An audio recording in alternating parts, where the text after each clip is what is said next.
Hi everyone, welcome to the Rangers review. I don't know what we're calling this, Chris. Recorded briefing. Myself and Chris Jack are in Burton. We are down south ahead of media access day at Rangers training camp at St George's Park, the England Training Centre tomorrow.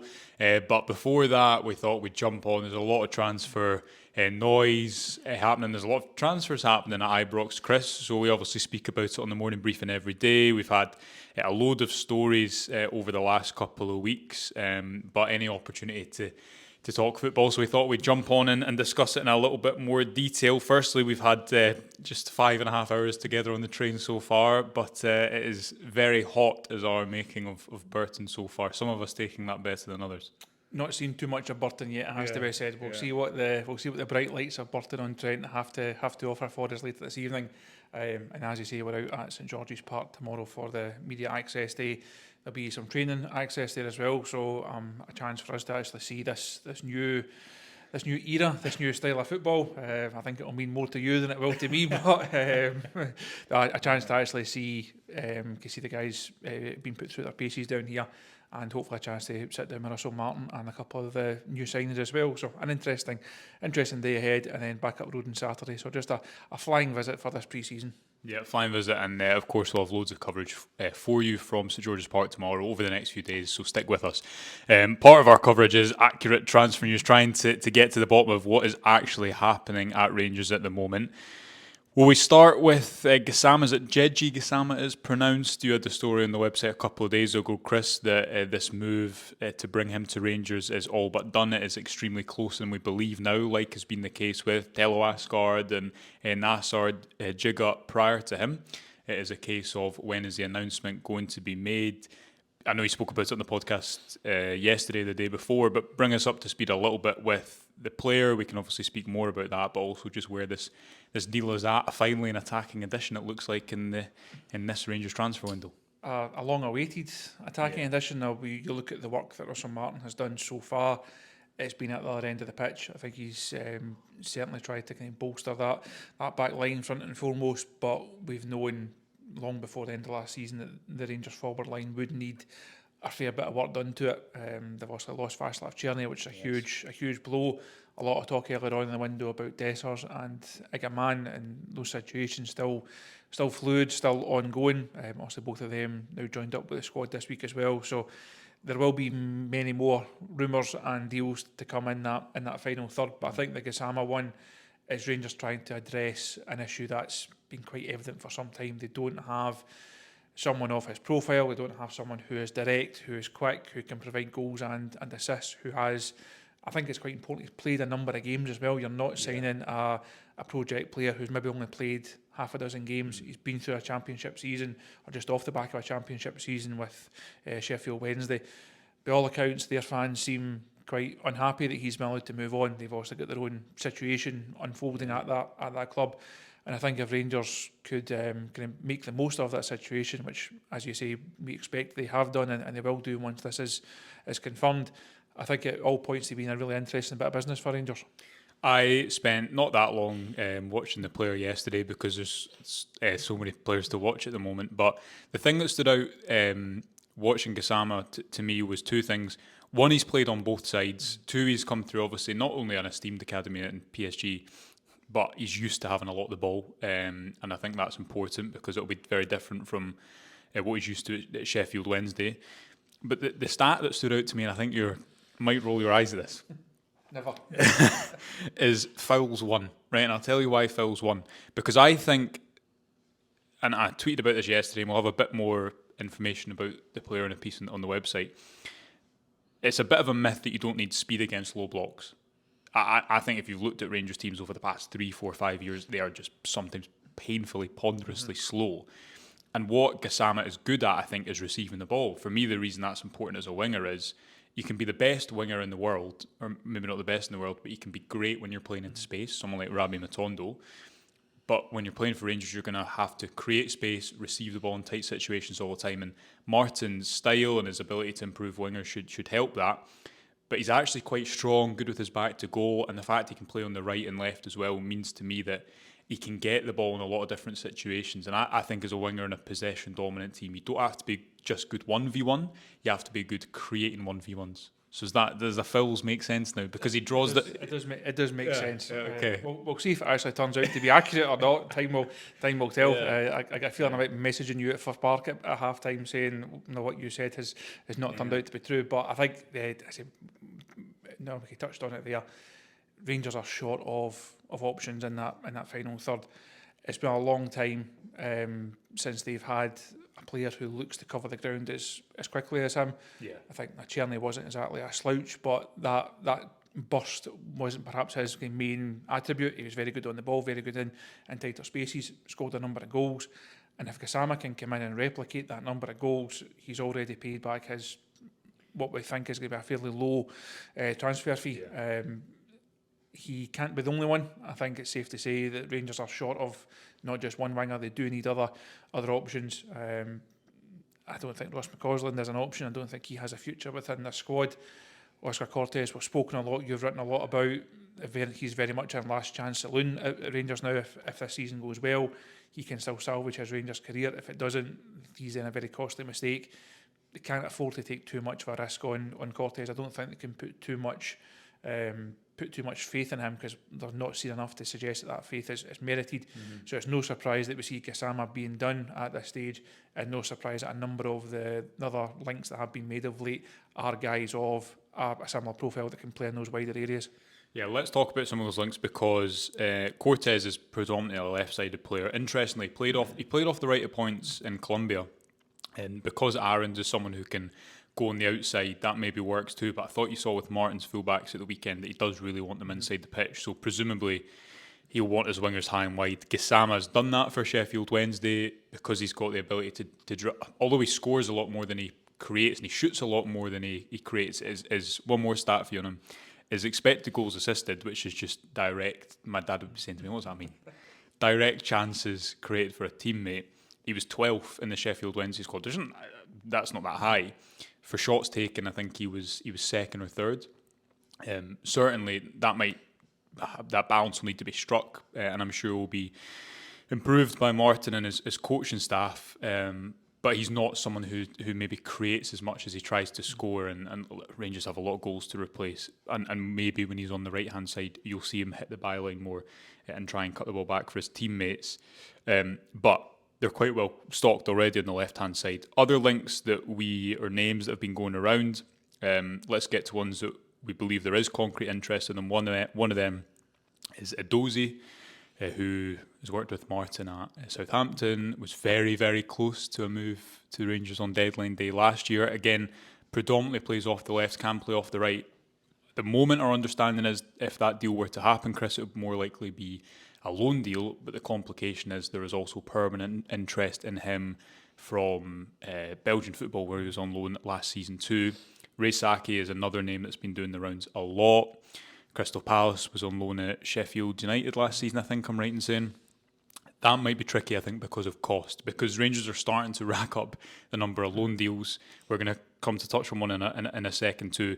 But they clearly, probably for the balance of play, Raksaki, not Ray Saki, sorry, would give them this, is a left footer who can play on the right.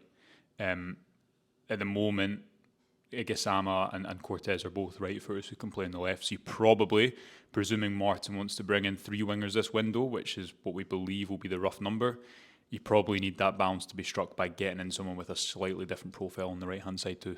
I think that's fair, and out of those names, that would make Edozie probably the most likely one. But as I say, it's not going to be. I think a number of the players that Rangers have gone for, they're not the only club that are in the market for these players. When you need a lot of players, there's always going to be a bit of competition for them. The Edozie one, as you say, came up really late in the window last time around, caused a bit of a frantic hour and a half or so when we tried to find out what was in that one. Ultimately, that didn't happen, of course, and he went elsewhere. I think Rangers could certainly have done with him at that time, because this is a squad that's just not had that profile of player. As you touched on there, I understand that it will be 3 wide players that come in. I think that's required to look at how Russell Martin wants his side to play. He can't afford to be left short of options. we've seen this squad remoulded in the image of various different managers over various different years. It's not equipped for Russell Martin's style of football. The squad that he's got right now, it's not what he needs it to be. He needs guys that have got that pace, that have got that directness, that can provide goals and assists. I say we think that Gassama will be one part of that, but he can't be the only part. If he is the only part, I think Rangers find themselves very short. But as you say, we do expect other arrivals in that area. Yeah. Okay, let's move on to the goalkeeping situation. You had a timely piece on the Rangers Review today, speaking to one of Russell Martin's former goalkeepers about what does it take to play in his system. One of the sub-narratives of this summer has been Jack Butland, who had a really difficult season last season, but that was more to do with the shot stopping and just his general overall performance. He's not a goalkeeper who's been known for his I don't know how you'd phrase it, his comfort on the ball, his comfort under pressure. I think you've seen that in particular in Old Firm games where Celtic normally will try and be patient and play through the press, and Rangers play very directly. Carl Rushworth, a name that was first reported today by TalkSport. Rangers are looking at him on loan, and our understanding is that is a real link, and that is a name that's been discussed. No approach as of yet, but Rangers are looking to bring in a goalkeeper. Now the question would be, does that mean Butland goes out? Does that mean this player comes in, Rushworth, if it were to be Rushworth, who worked with Martin for a year at Swansea, is contracted to Brighton? Does that mean that he would be coming in to challenge Jack Butland, or does it mean he'd be coming in as first choice? The fact that is Kieran Wright the third choice goalkeeper? I always want to call him something else because he's been around for so long. Scott Wright is always want to call him. The fact that he's signed a 1 year extension means I think you'll see Mason Munn probably go out on loan. Ridden Maguire also really highly rated in that goalkeeping position too. Liam Kelly's kind of like an ideal number two because he can step up, and I think he's better with his feet than Butland. This is a really interesting one, and one to probably watch over the next couple of weeks because, as mentioned, Rushworth is someone who's played with Martin. He played with him extensively at Swansea, and fundamentally, if he is going to play the way he wants to, which is more about Rangers in the opposition, he needs a goalkeeper who can do that. Agree, disagree? I think if you read that piece on the website this morning, you would certainly agree. It was a really interesting kind of insight that in terms of what Russell looks for from his goalkeeper, and it's not just a guy to keep the ball out the net. That's obviously, as a goalkeeper, that's your main role. That's why that's why you're there. I know that will amaze you, but that's the main thing he looks for is that as a keeper to also be a good shot stopper and be that commanding presence, balls into the box and that type of thing. He also looks for a keeper who is comfortable in the ball, who can step higher up the pitch, who can allow the team to create overloads in separate and different areas. Can Jack Butland do that? I think that's been a real topic of conversation ever since Russell Martin was even linked with the job. Never mind actually got the job. There has been this debate of, can Jack Butland fulfil that role? I have my doubts. Can Jack Butland be a Rangers number one? I think that's a fairly easy one to answer. That all depends on Russell Martin and whether he believes Jack Butland can actually do it. Can he be a Rangers number two? That's no. You can't have a guy of his experience, of his stature, of his presence in the dressing room, and also of his wages. He can't be a Rangers number two. That's not a situation that makes sense from a Butland perspective or a Rangers perspective. If you're looking at Rushworth and him potentially coming in, he's only coming to play football. He's not coming up here to be a number two to Jack Butland. That's no use for him. It's certainly no use for Brighton. They need him to go out and play football and see what level he can get to. So I would say if Rangers sign a goalkeeper, it probably spells the end of Jack Butland as a Rangers keeper.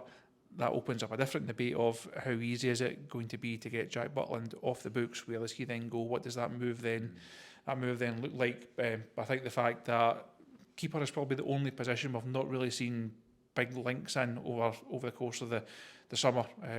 We touched on it at the top of the show, kind of focusing on the centre halves, and obviously Max Aaron's coming in. Bit of work done in the middle of the pitch as well. We're now seeing some more forward links. The fact that a goalkeeper appears to be the kind of last bit of the jigsaw, if you like. I think if there's a move made there, it probably spells the end of Jack Butland as a Rangers player. that leads us on to the fact, pretty nicely, that Rangers are getting their business done very quickly, but they also need to get players out the door, and they'll probably need to get players out the door pretty quickly at 1.2. Russell Martin spoke about that in his press conference at the weekend. Our understanding is that Robin Proper hasn't travelled to St George's Park this week. Well publicised that FC20 want to bring him back. He's wanted to ascertain whether he had a role in Martin's squad. I don't think his friendly appearance helped, but he's someone who he's had a difficult move to Rangers, and I don't think he fits with the type of basically athletic centre back who can defend man on man that Martin wants. We still think that Rangers will add there. We're less sure that will be Connor Cody. That's one that's went slightly quieter, and we're still trying to get to the bottom as to whether that is a move that is still on, and sometimes it's about trying to, I guess, bide your time within transfer windows too, isn't it? Rangers need to add one more in there, don't they? Because if you've got, let's say you go into the season with Tavernier as a centre-back option, and we've said that for a while, that's perhaps where he sees his long-term future. Fernandez, Jiga and Suter, who's entering the last year of his deal. You need one more in there, don't you? I think they need at least one more. Yeah. And I say at least because I think there's still not a big doubt, but I think people are asking the question about John Suter, and like you mentioned his contract there, long term. If you want to build something for long term, what do you do with John Suter over the course of this summer? That is not I don't think that's the biggest issue at present. The bigger issue is adding a bit more quality and adding a bit more experience. I think someone of Cody's profile, good presence, good leader, a good voice, whether it's him or not, I think that type of profile is really good for Rangers. You look at the ones that will be allowed to leave: Proper, Davies, King, and Ciala, and you look at the ones that have come in so far. The new Rangers centre-backs, they are bigger, they're quicker, they're stronger, they play the game in a different way. You can really see how Russell Martin wants his back two or potentially a back three to operate. The guys that are on the fringes, the names that were just rhymed off there, they're not going to fit into this team, they're not going to fit into this squad. They've also got a lot of scar tissue. Robin Proper's not exactly a popular figure amongst the Rangers fans. Nothing against him as a person. He's just been involved in some fairly poor games and had some fairly poor performances. Same for Ben Davies, same for Leon King. And Ciala, I think people maybe would give a bit more of a pass to. Slightly surprised that he will be allowed to move on, but it could prove to be a really good thing for him. If it's just a loan deal, longer term, who knows? But short term, this season, Rangers trying to win a title, they need another centre half. They need another one of that profile. And for me, I think they need a bit more of experienced head in there as well. You're looking at probably trying to get 4 centre backs out the door, though. So my prediction would be that it's likely, or it could well be a case of, you maybe need to get at least a couple of those out before you get the next one in, because hypothetically, Ben Davies still got another year on his contract. He's obviously got interest down south, but he's on big wages here. Can he get those wages in the Championship? Leon King, Rangers haven't been able to move him on for a while on a permanent basis. In Ciala, will that be a loan or permanent? Perhaps that somewhat depends on the offers that come into the club. And Robin Proper, again, said for a long time, and 20 really want him back. He's wanted to see if he's part of the plans back here, and as our understanding is at the moment, it looks like he is not going to be one of Russell Martin's first choice centre backs. I think that was pretty clear from the business that Rangers have done early in that position. Anything else to discuss? I mean, I thought Tavernier was quite good at centre back, and Max Aarons is here to play a lot of football, so it'll be interesting to see what happens there. The midfield, we're going to come on to speak about that at a later date. Anything else? Am I missing anything? Yeah. No, not transfer-wise. Really, just a case of we're here, keep abreast of all the very latest. As always, the usual plug that we give these shows. As we said at the top, we're out to St George's Park tomorrow to sit down with the manager and a couple of players. So we will endeavour to get the very latest out of the Rangers manager tomorrow, or Rangers head coach, I should say, and see what he's got to say for himself. Yeah, very modern of you to say. You also said overloads earlier in the video, which I think... Very, very, very impressed with that. I'm a changed man for this season. Yeah, too much time with me.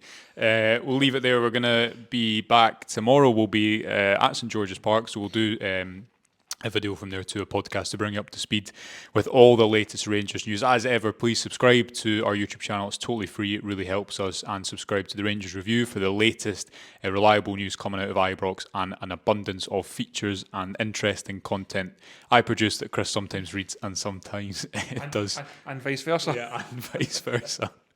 We'll leave it there. Right, we're going to go and enjoy a bit of the sun in Burton. Hope you're having a good day wherever you are. We'll speak to you soon. Bye for now.